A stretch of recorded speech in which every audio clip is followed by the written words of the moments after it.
Olá e bem-vindos. Sabem aquele componente quase mágico dentro de cada computador que dá vida a tudo o que vemos no ecrã? Pois bem, hoje vamos falar exatamente sobre isso. Vamos desmistificar a placa gráfica, a peça que transforma linhas de código em universos visuais absolutamente espetaculares. A viagem começa já.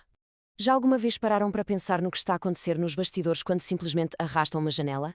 Ou quando ficam de queixo caído com os detalhes de um jogo ou de um filme? A pergunta parece simples, é verdade, mas a resposta é uma autêntica maravilha da engenharia moderna. E aqui está ela. A resposta é a unidade de processamento gráfico, ou, como todos a conhecemos, a GPU. Pensem nela como o cérebro visual do computador. É a grande mestre de cerimónias por detrás de cada pixel que se ilumina no monitor. Mas, afinal, o que é isto exatamente, uma GPU? Vamos mergulhar um pouco mais fundo para percebermos o seu papel crucial. A melhor maneira de imaginar uma GPU é pensar numa tradutora ultra especializada. Ela pega numa linguagem super complexa de dados do computador e, quase por magia, traduz tudo aquilo nas imagens, cores e movimentos que vemos. Sem ela, o nosso ecrã seria apenas um retângulo preto e muito aborrecido. E agora, uma analogia que eu acho simplesmente perfeita para percebermos a diferença. Se o CPU, o processador principal do computador, fosse o diretor-geral de uma empresa, a tratar de mil e uma coisas diferentes para manter tudo a andar, a GPU seria o departamento de design inteiro. É uma equipa gigante de especialistas focada numa única missão: processar milhares de tarefas visuais ao mesmo tempo a uma velocidade alucinante. E essas tarefas, acreditem, vão muito para além de simplesmente mostrar o ambiente de trabalho do Windows ou do Mac. As responsabilidades de uma GPU são absolutamente vitais para a computação dos nossos dias. Estamos a falar desde renderizar os mundos 3D incrivelmente complexos dos videojogos até acelerar a própria interface do nosso sistema operativo para que tudo pareça mais fluido. Mas o mais fascinante é que a sua capacidade de fazer milhares de cálculos em paralelo a transformou, quase por acidente, no motor da revolução da inteligência artificial. Sim, é o poder da GPU que treina os grandes modelos de linguagem e gera a arte a partir de texto.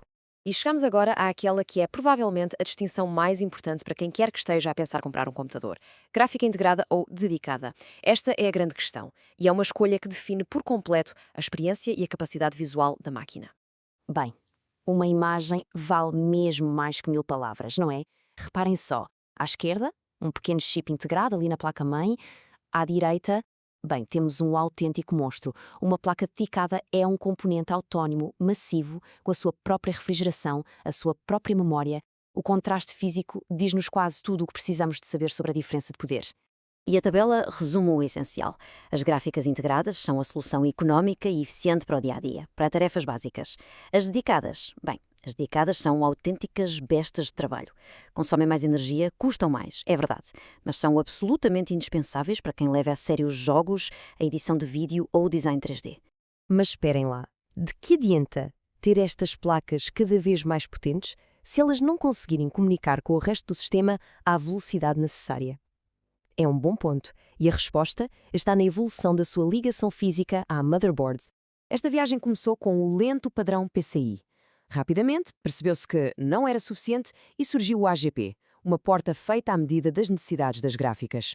E hoje temos o PCI Express, ou PCE, que é basicamente uma autêntica autoestrada de dados, capaz de alimentar a fome de velocidade das GPUs mais avançadas do mercado.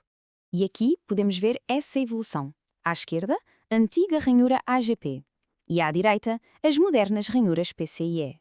É óbvio que a própria arquitetura da ligação teve de ser completamente reinventada para conseguir acompanhar o salto de desempenho brutal das placas gráficas.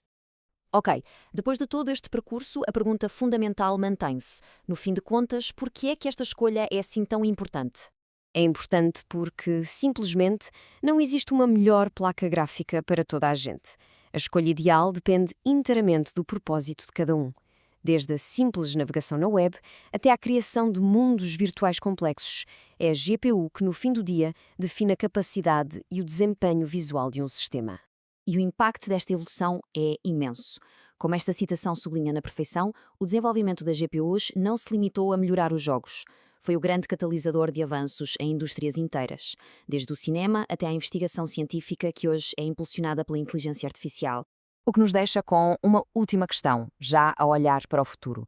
Com a ascensão de mundos virtuais, simulações hiperrealistas e modelos de IA cada vez mais poderosos, o que é que vem a seguir? Que novas portas é que a próxima geração de GPUs vai abrir para todos nós? Fica a reflexão.